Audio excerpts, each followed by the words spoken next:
right, welcome to my last kiln opening before my show.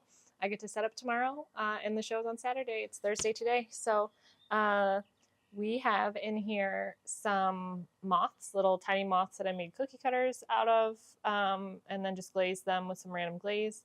And then my massive bowl I did in some green colors. And then I have my little tiny fridge vase magnets. So I'm super excited to see those.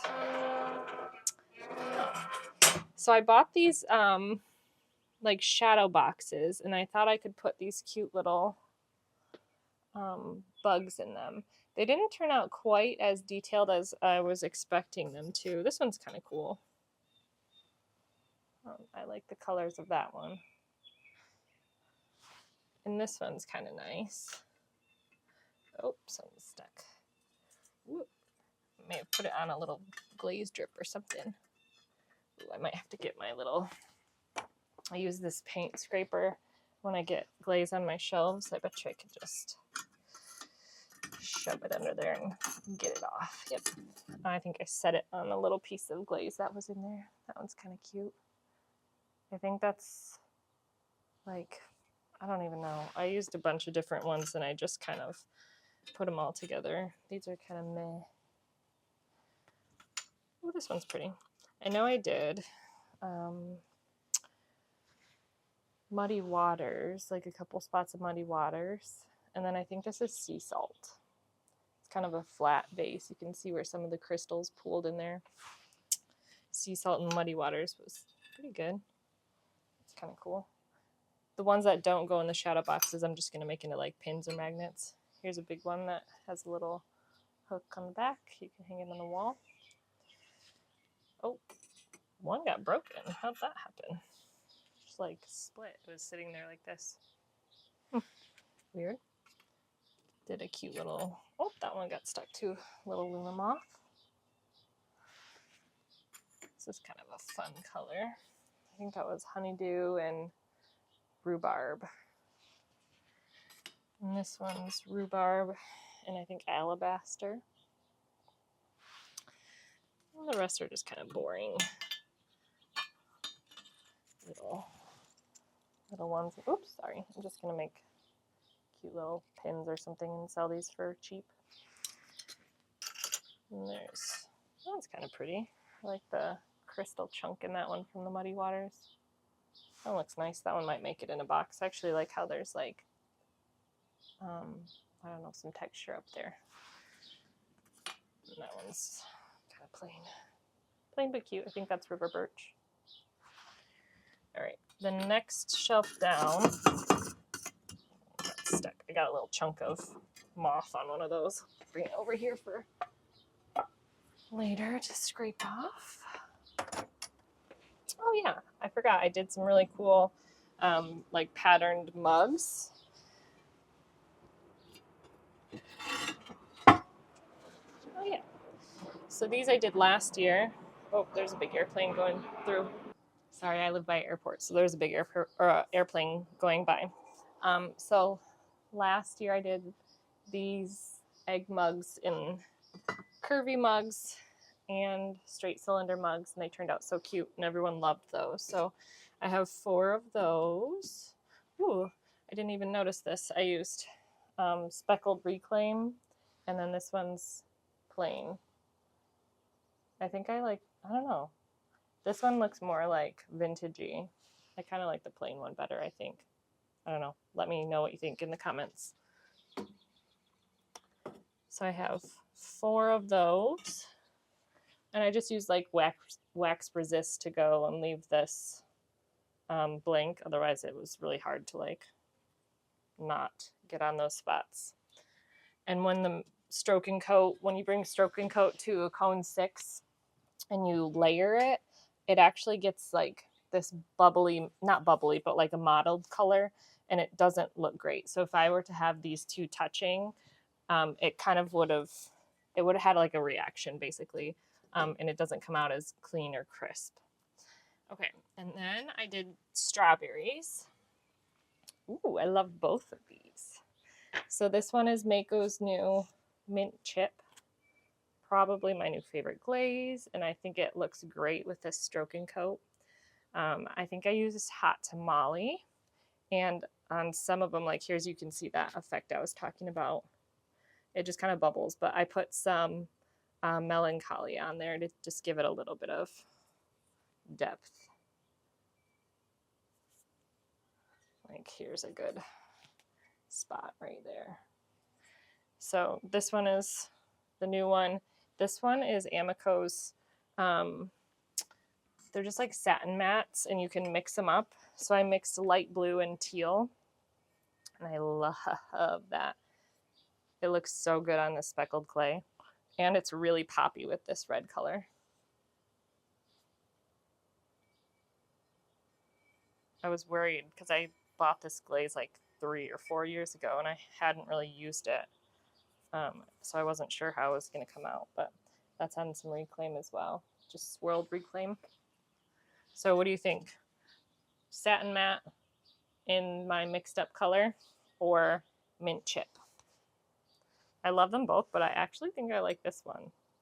Just with the, I mean, this one maybe pops more, but I feel like this is more me. All right, next up I painted, well, this one's kind of boring, but just some stripes with sangria. These ones I painted some cats on some mugs just for fun. Some fun little cats like looking up at you. These are both Mayco's purple gloss. Yeah, those turn out pretty cute. I just painted with, oh, you know what's the difference here? I put some gloss on this one, and this one does not have any, like no glaze on top of that. That's just underglaze. So I think I prefer this one. I was just kind of testing it out. Sometimes clear glaze changes the way an underglaze looks, like a lot. This one's funny. Fun little orange cat with a little tiny baby nose and gigantic eyeballs. This is that same satin matte glaze. I think I'm going to get some more of those. It's fun. You can mix them together and make whatever color you want.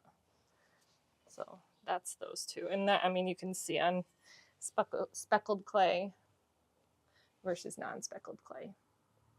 They both look great. All right, I'm going to pause and take all this stuff off so I can take my next shelves out, and I'll show you what's at the bottom.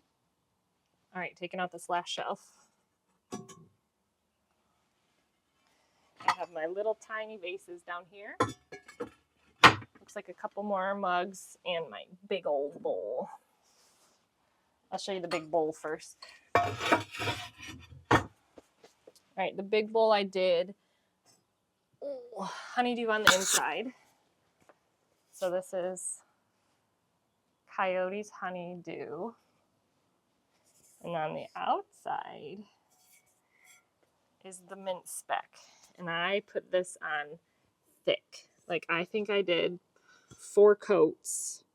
And then I used whatever was left after the 4th coat to just like brush off the rest of it. Once it was like all the way dry, I just brushed more on.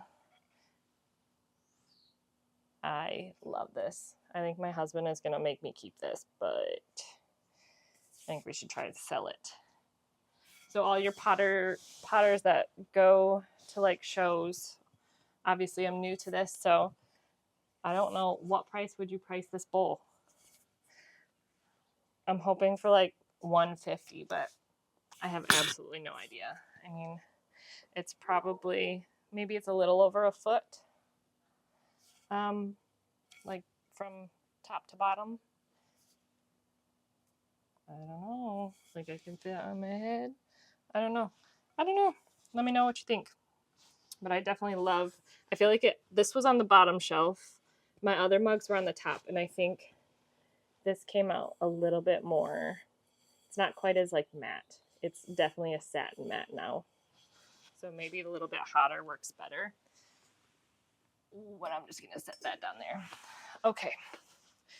Next, we have a couple more cups. Oh, I'm glad I did another one of those. So I did that same satin matte, but with cherries.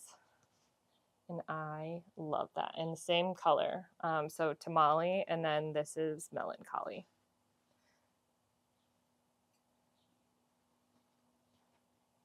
I love it.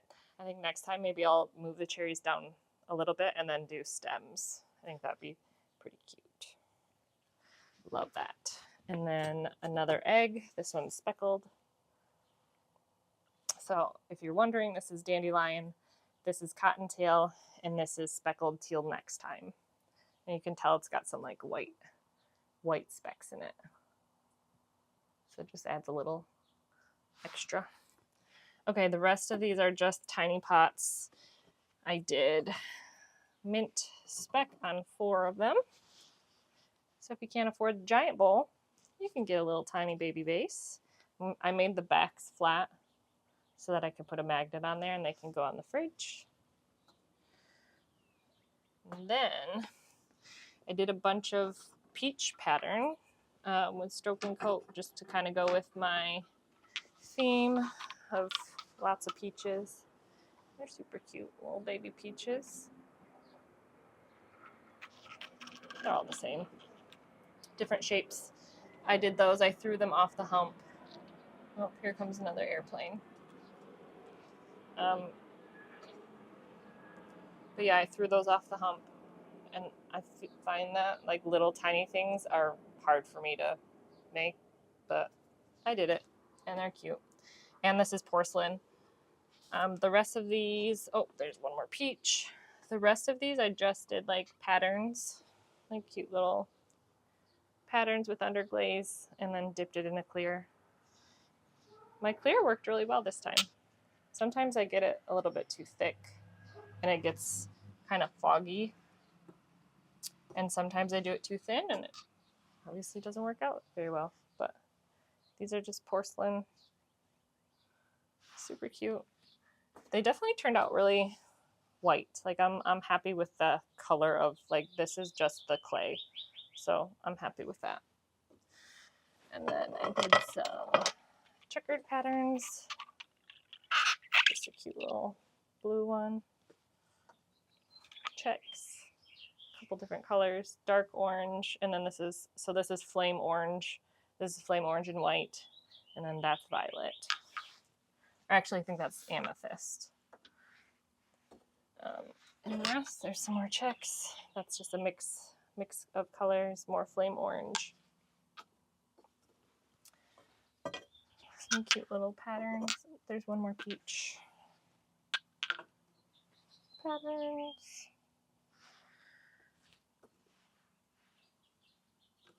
I'll let you guys know how well these sell